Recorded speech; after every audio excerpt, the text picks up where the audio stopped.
Hello, hello, hello. Michelle is back again on this hot and dry temperatures here. So I've been doing some work, of course, handling my business. But I wanted to come back and talk about something that's more specific and about the religious tentacles. And I'm going to focus on the media. I was just recording something, and of course, it got dropped. So the media will have us all believe that we have crises where there are none. Yes, there are issues that we all need to deal with and all need to bear at some point. But the media will have us all believe that there's a crisis when there is none. Yes, there's a homeless, an unhoused,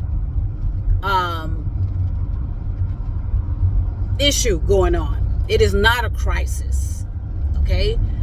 The media will have us all believe that these small percentage of the community who are still important, but they do not make up the vast majority of the issues that we're facing. Okay? Homelessness and unhousedness is not a crisis. Do not allow the media to manipulate you and deceive you. Okay? There are more things going on. Say 70%, 80%, 90% has to deal with the climate, okay, the infrastructure, okay, and of course the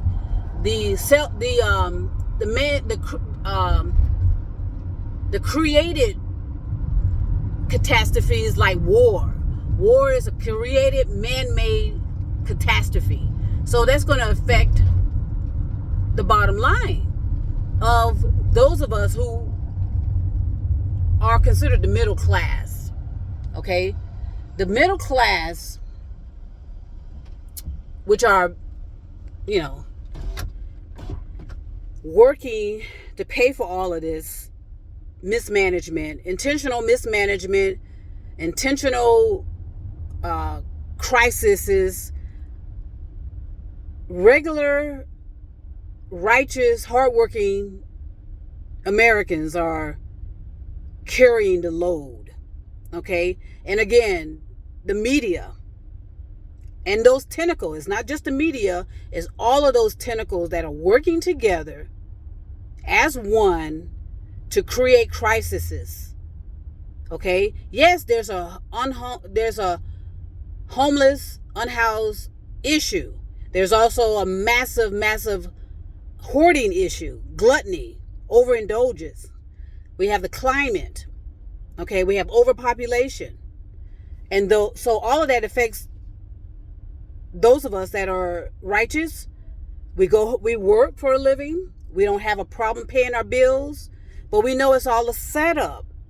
It's an intention to have us begging and attempting to figure out what's going on. Well, because we're being manipulated and deceived about the crises.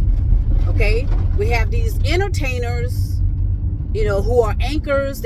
All of these anchors on all of these major television programs, including radio, are actors and actresses. Okay? They create this drama. They create this sense of urgency where there is none. Okay? They're all in each other's pocket. They blame each other, okay, for what's going on. It is an intentional spinning of narratives. Okay? Yes, we have all kind of issues, but the main issues that we have are infrastructure. We're massively overpopulated. We have a massive bottleneck. We go nowhere. We can't move. People that are attempting to resolve issues in their lives are stuck in the bottleneck. They can't reach anybody on the phone. They can't reach anybody in public. Have you tried to go into some of these restaurants? They've disappeared, the employees, and they hide in the back of the stores. They make it difficult for you to even see them and find them. So I'm going to keep talking about this kind of stuff. I'm not going to stop. I know that I'm being shadow banned. I know my content is suppressed. But again, artificial intelligence, believe it or not, is going to come to the rescue of the righteous. I know a lot of people probably say, okay, that doesn't sound right. Well, just pay attention and watch what happens. Because at the end of the day, it's still about logic, rational, and reasonable behaviors and actions. And for decades upon decades, we as humanity have been operating anything but. But we've introduced a type of technology that's going to figure this all out for us, since we can't figure it out on our own. And we're not going to like the results. Peace and love.